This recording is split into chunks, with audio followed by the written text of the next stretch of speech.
Welcome to our webinar on dry process rubberized asphalt. Today we're going to be talking about rubberized asphalt and its many uses in the paving industry, and in particular we're going to be focusing on dry process rubberized asphalt as an advance in modification of asphalt with rubber. If any of you have had any experience with rubberized asphalt in the past, you know that there have been some problems and issues associated with the technology. Probably one of the leading problems that is still with the industry today is that rubberized asphalt is expensive. It's more expensive than alternative technologies. We have some enduring quality control issues. Rubber does not melt into asphalt binder, so when rubber and binder are mixed together before being used in asphalt production, it's possible that rubber can settle out of the mix, causing variations in product quality over time. Once the rubber and the binder are mixed together with aggregate at the asphalt plant, the material is sticky and difficult to work. It can cause problems at the plant, and it can cause problems in the field. And of course, when you get out to the field, sticky, difficult to work material is a challenge in its own right. Variable quality can be a problem as well. And as a result, we see mixed field performance over the last 20 years with rubberized asphalt. Over the past decade, there have been a number of advances made in asphalt production, including the development and deployment of dry process rubber modified asphalt. And it makes rubber asphalt easier to use, cheaper to use, and much more attractive to the industry. So let's begin. What is rubberized asphalt? Well, rubberized asphalt is an asphalt mix that has been modified to allow the addition of ground up crumb rubber. There are two ways to add rubber into asphalt. One is that it can be added into the binder before mixing. This is generically called the wet process or terminal blend processes for asphalt modification. The second method that can be used is when the rubber is added like a fine aggregate during mixing, and this is generically called the dry process. Now, when you put rubber into roads, whether you do it with dry or wet process, you change some of the performance characteristics of the road. Perhaps most importantly, the road becomes more durable than a standard hot mix asphalt. It becomes quieter when cars drive across it because of the rubber content. The road is safer because traction is improved and misting during rain events is reduced. And of course, it makes the road more sustainable in its own right. Well, when we look at the ingredients, obviously the most important one is the crumb rubber itself. Most of the crumb rubber that is available to the asphalt industry is recycled tire rubber. Tires coming from trucks and autos. They are chopped up or they are frozen and shattered. The belts, whether it's a fiber or a metal belt, are removed from the rubber, and the rubber crumbs then are reduced down to a particular size that can be used in asphalt. Now, these materials are typically free of debris, and since they are recycled from tires, they're vulcanized rubber. That's different than natural rubber. It's different than synthetic rubber because it has been pre-reacted in order to make it very tough and very durable and very flexible. Now, when you put recycled rubber into asphalt, you can mix it wet or you can mix it dry, but no matter which process you use, there is an interaction between the crumb rubber and the asphalt binder. And by the way, for those of you that aren't very familiar with asphalt, the binder is the glue that holds the mix together. And when we talk about asphalt mix, it's a combination of binder and aggregate. Well, when the binder is heated up to become liquid, it's typically kept at temperatures of about 300 to 400 degrees Fahrenheit. And when recycled rubber is added to that liquid binder, either in the mixing process or before the mixing process, the rubber, contrary to what many people think, does not melt into the binder. It remains as a crumb because it was vulcanized and it resists melting, just as it resists chemical reactions. Now, what the rubber does do when it's surrounded by heated binder is that the surface pores of the rubber will draw off some of the lighter ends of the binder. These would typically be multanes, for example. and the rubber crumb swells, it becomes softer, and it becomes stickier in the process. Now, when the lighter ends are pulled out of the asphalt binder, the viscosity of the binder goes up, and this will impact the performance of the asphalt when it's put out into the field. Now, it's important to note that there are no material chemical reactions occurring between the rubber and the binder. The vast majority of what happens when rubber and binder interact is this physical exchange process where binder lighter ends are being drawn up into the rubber itself. There are no devulcanization processes that melt the rubber and bring it into full liquid-to-liquid mix with the asphalt binder. Now, when rubber is put into pavement, there are a number of benefits, as we alluded to a moment ago. You get a better pavement, and that is the primary advantage. Well, what do we mean by a better pavement? Well, the two primary ways that an asphalt pavement will fail is through rutting, which is where the material flows away from the weight of a tire and gradually wears a rut that will deepen over time in the road, and cracking, which is caused by large quantities of weight, thermal forces, and a host of other forces that work to break the pavement apart. Now, in addition to making the road more rut and crack resistant, the road surface, as I indicated before, is smoother, it's quieter, there's better traction and less spray that occurs on the pavement. But another benefit that we get from rubberized asphalt is that with the new technologies that are being deployed in the field, the production costs are lower than they were before. This occurs because instead of allowing the oil industry to modify binder and transport the modified binder to the asphalt production facility, the asphalt can be modified at the asphalt plant itself. This significantly reduces the cost of the asphalt because you've eliminated one of the middlemen in the transaction. And so the asphalt can be produced, modified with rubber at a lower cost than previously experienced. Now, finally, the other benefit that we see is that formerly sticky and difficult to work asphalt now handles and compacts like regular hot mix, both in the plant and in the field.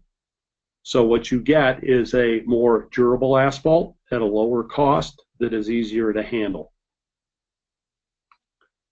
Now, let's drill down just a little bit and talk quickly about the performance improvements to the road. Rubber additions will stiffen the mix performance in the field. The reason that they do that is they pull the lighter ends out of the binder, they increase the viscosity of the mix, and when the mix hardens, it tends to be much more resistant to rutting. For those of you that are in the asphalt industry, roughly a 10-pound of rubber addition to a mix ton is equivalent to a 2-grade performance bump in the critical high temperature. And that's a very fancy way of saying that it will be a lot more resistant to rutting. If you go out on an interstate highway today that is paved with asphalt, most of the time you're going to be looking at an asphalt binder mix that has been adjusted by 2 grades. So we're talking about rubber stepping in and being a modifier of an asphalt that makes it a lot more rut resistant. In addition to rutting resistance, we have cracking resistance. Previously, there was a belief that there was some sort of chemical interaction that, with the addition of rubber, that made the pavement more flexible and more resistant to cracking. When we study the performance of rubber in asphalt binders, one of the things that becomes abundantly clear is the only reason that the binder is changing any performance characteristics is because of the presence of rubber grains and the absorption of the lighter ends of the binder, nothing else. So the pavement isn't materially more flexible than it was before. And it's quite common to look at various forms of lab testing that will point out that with the addition of rubber, it doesn't measure up like it is significantly changing the flexibility of the binder. But that is not the only process that is at work when you put rubber into asphalt. When you put crumb rubber into asphalt, essentially what happens is that you're putting millions of grains of rubber into the binder for each mix ton. They swell up and they become essentially soft, flexible blob sitting inside the matrix of the asphalt. And when cracks begin to occur because of the stress caused by heavy trucks or by freeze-thaw events, as the crack begins to propagate or extend, it runs into a grain of rubber more often than not, and the grain of rubber absorbs much of the cracking energy, thereby slowing or completely stopping the crack. Crack pinning is generally what that is called, and essentially crack pinning appears to be the dominant factor in the rubber cracking relationship that causes roads to perform better. Now, this is important because it's a different process than traditional polymer modification of asphalt, where you're melting a rubber into the liquid binder itself. This is actually putting what amounts to crack absorption agents into the matrix of the mix itself. So the question then comes, all right, why would you want to use a dry process asphalt, and what exactly is dry process rubberized asphalt? Well, as it's currently being used in the field now across many areas of the United States, dry process rubberized asphalt uses a chemically engineered Crumb rubber product, generically referred to as ECR. And that Crumb rubber project is manufactured very carefully, and it is injected into the rubber, into the asphalt plant using a precision pneumatic injection system. This is a modified fiber machine, which is a technology that is very common to the industry. This is a loss and weight feeder system that the asphalt producers understand and know how to operate. It's simple, it's inexpensive, and it allows the plant to turn the switch on or off anytime they want to produce a modified asphalt. Now, just like the wet process, when the Crumb rubber is mixed into the aggregate, to the heated aggregate, and then is mixed with the aggregate and binder, the rubber swells and softens during the mixing and handling process, just like it does with wet process rubber modification and binder modification. This rubberized mix, however, handles differently than a traditional rubberized mix because it will handle and compact like a regular hot mix. So it's not sticky, doesn't stick to hand tools, it doesn't block up the plant, it doesn't bother the paver, it doesn't have a greater propensity to tear when the material is being put down in lower temperatures. As a result, it has no special handling requirements. Now, just conceptually, if you look at the slide here, the dry process takes an engineered Crumb rubber, which is packaged up and shipped to an asphalt production facility. The asphalt production facility takes the bag and loads it into a feeder, and the feeder blows the material in a very carefully precise measured stream tied to the operating tempo of the plant through the wrap collar into a drum plant, or the unit can be adopted to feed material into a batch plant as well. Now, if you look at the engineered Crumb rubber side of this equation, as I indicated before, it's chemically engineered rubber surface. It's an ISO-compliant manufacturing process. It has a controlled reactive surface area. What do we mean by that? Well, what we mean is that the rubber isn't going to vary wildly from job to job, load to load. It is meeting some very precise manufacturing criteria in order to provide a consistency in its product. It can use ambient or cryogenically produced rubber. That's the process by which the tires are reduced down into crumbs. And what's very important here is that these materials have a known flow characteristic, meaning that when they go into the feeder system, it's going to flow through the feeder system just like it will any other product, and it will do so in a controllable manner. Now, the feeder system that we're looking at here is a very large fiber machine that has been adapted. It's got a double auger system to move the material through and make sure that it is dropping down into a loss and weight feeder at precisely measured amounts over a unit time, and it has a very narrow tolerance for accuracy. Now, if I can, I'd like to give you a quick example of the dry process in production here so that you can see what it's like. And as you'll see here, when the screen comes up, we have just loaded a 1-ton bag of rubber product into the surge hopper of the feeder unit, which keeps the other portion of the feeder unit full and operating. And when the unit is operating, it's the most boring picture in the world because it sits there and pumps the rubber out in a uniform fashion. The rubber produces a smooth, workable hot mix that does not build up or jam up in the plant.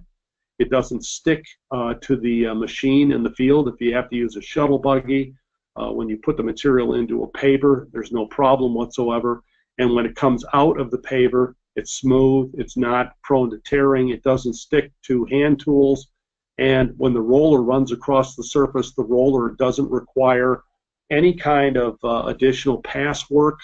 It doesn't stick to the rollers themselves. It doesn't cause us any problem whatsoever. So the finished product, when it's laid down, looks like a hot mix, except it's darker and richer in color. It doesn't give off a lot of fumes, and it allows us to essentially move forward with paving operations just the same way that we're used to seeing in the field with a regular hot mix. So when we go into production at an asphalt plant, they don't have to have special storage areas. They can store the bags of rubber outside. They're protected from rain and the elements. The machine is simple to operate. We record and track the amounts of material going into the process so that we have good quality control on the front end of the process, and then we have the ability to measure rubber content after the material is manufactured as well. There are no special plant adjustments. We can bring a unit into a batch plant, hook it up in a matter of hours, and they can be making modified asphalt with Crumb rubber on the same day. There is no opportunity for settling. There's perfect mixing in the plant itself. Normal plant operating temperatures are required, nothing special in that regard, and there's no buildup in the surge hopper. When you go out into the field, you're essentially seeing the same thing that we saw in the video. There's no sticking in the truck beds, paver, through the screed, on the rollers, on hand tools. There are no issues. It handles like regular hot mix. The material will compact properly at warm mixed temperatures. In the picture that you saw, we put a material down at 240 degrees when it came off the truck, and we were compacting that material with no issues whatsoever. So breakdown certainly below 260, and finishing compaction down under 220 doesn't appear to be a problem for most mixes. Now, we can meet compaction specifications without significant increase in passes, meaning that we will not hold up the paving train. So it sounds really wonderful, but the real test is not what happens in the lab or what happens at the plant, but the real question is, how well does it perform in the field? And the short answer is, it performs very well. We have a lot of product down on the ground right now. I'll take you through just a couple of sample projects. We've got approaching 200 lane miles of I-75 in Georgia that has been paved with a rubberized asphalt product, combination of SMA and porous European mix. We've got polymer controls in some portions of this project so that we can look side by side, and we've had material down on the ground between 7 and 10 years on these projects. And what we found is that with heavy truck traffic, we are getting similar performance between polymer and Crumb rubber modified asphalt. That is important. We're not getting exceptionally better performance by one or the other. We're getting comparable performance with both. Another project that we could take a quick look at is up much further north in northern Indiana, right up close to Lake Michigan, where you've got an enormous amount of freeze-thaw events because of the lake effect, snow and ice that comes down. So these roads have been exposed to a lot of plowing, a lot of salt, not a lot of heavy truck activity, but as you can see, the pavement is in excellent condition.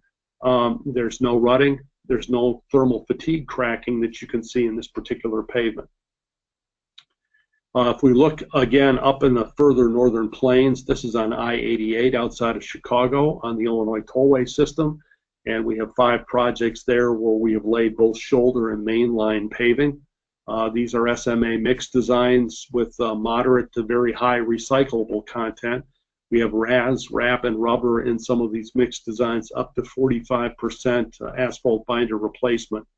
Now, in these projects, it's pretty routine to see Hamburgs, 20,000 pass Hamburgs with 2 to 3 millimeter rut, and DCT scores, which are an indication of resistance to cracking, and far more importantly, in this area, thermal cracking. DCT scores that are exceptionally high in the 600 to 800 range. In short, the lab testing and the field performance both indicate that these mixes are going to perform very well over time. So if we take a step back and look at some of the more active areas, Georgia DOT was the first to pioneer this technology. They've got, I believe, more than 1 million tons on the ground right now that have ranged from interstate all the way down to parking lot applications and driveways. And essentially what they found throughout the state is that they're getting excellent long-term performance from this product. If you look at the national dry process track record, we have more than 2.5 million tons in service with our oldest projects up to 15 years in age. We have 14 interstate projects on the ground, numerous heavy use state highway projects, and lots of applications in less intense environments. But what we find in all climatic areas of the country is that the pavements are durable, they're quiet, they're safer. So when we began this presentation, one of the issues that I raised with rubberized asphalt is quality control. And as I've indicated, we see problems with rubber quality in the past. We see too much, too little in the mix because of settling. We see bad mix designs. We see handling issues. We see lab problems. And what we've tried to do is to systematically identify every area of concern and make sure that our process works in a way that can address these problems and eliminate them from occurring a second time. We produce an ISO-compliant engineered Crumb rubber product. We have a highly accurate feed system. The feed system is married to the engineered Crumb rubber. We have improved mix designs. We see easy handling and compaction at the plant and in the field. And as I indicated before, we are pioneering a number of efforts to produce field verification of rubber content, both at the plant site and in the field itself. The real question is, okay, if it works that well and it's competitive with polymer modified asphalt in terms of its performance, how do they prepare or how do they compare in price? And if you look at the first few lines here, we've provided a couple of different comparisons. Polymer today nationally is averaging somewhere in the $720 to $750 per mixed ton, or about $140 per binder ton for modification. Dry process is running somewhere in the vicinity of half of that amount, a little bit less than half. It's substantially cheaper. In the asphalt industry, if you can reduce the cost of a mixed ton by 50 cents, that's big news. We're talking about multiple dollars per ton of mix in savings compared to polymer modified asphalt. Now, in addition to the benefits of lower cost, we have very simple equipment operation that is not bulletproof, but it's pretty close. There's not a lot of capital tied up in the equipment. You don't change your current plant operation. Plant operation stays as it always is. You rejigger your mix designs, you feed in rubber at a preset rate, and you get your modified asphalt in return. There's no change whatsoever in placement operations. There's no increase in worker risks. There's no increase in difficulty of handling or compacting the material. And as an added bonus, you get more sustainable roads. So that's a big step forward for the industry. Dry process isn't an experimental process anymore. It's a proven technology. Multiple states are looking at putting it into their specifications, and these are cold, warm, hot, wet, and dry environments. California, I think, has already demonstrated that you can put rubber down. They use wet process in a four-season environment. Georgia has demonstrated, Illinois is demonstrating that you can put the dry process rubber down in a four-season environment as well. You get the benefits that we've talked about already: reduced road life cycle costs, lower modification costs, improved road performance over regular hot mix asphalt, improved sustainability. And I'll make one last comment about sustainability. It's obvious that if you put rubber into the binder, you're increasing the amount of recycled material in an asphalt mix. But it is becoming more and more apparent that if you put rubber into a mix design with its crack pinning capabilities, you can, in fact, do things like add additional wrap or recycled asphalt shingles to the mix and resist some of the cracking that would come from adding those additional materials in. And we've seen this both in the northern and in the southern U.S. It's an added benefit that we are working to quantify at the present time. If you're interested in this technology, we would like to make an offer to you, and that is that there is broad technical and equipment support available to you. We'll help you if you're an engineer. We'll help you with training, specifications, etc. If you're in a plant and you're looking to put this process in, we can help you with installation, calibration, test operation, including equipment and field support. We have test and demonstration equipment available at very modest prices so that you can use these as part of your efforts to try the process out.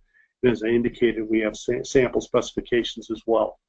If you are interested in this technology, you can play a role in helping this technology take root quicker. Once you've had a chance to play with the technology and use it, the state DOTs and the regional producers in your area need to hear from you. They need to hear that, hey, we're interested in rubberized asphalt. We understand that there's process work out there that looks very promising. We'd love to make it available in our jurisdiction. And every state DOT needs to hear from as many people as possible so that they know that they need to move forward and make rubberized asphalt an alternative for producers, for specifying engineers, and for road owners. Finally, I would encourage you to talk to your local environmental groups, because if the economics for this technology are legitimate, and I would submit that they are, there's an opportunity for very widespread use of rubber and asphalt, not just for heavy use highways, and local environmental groups are very interested in that.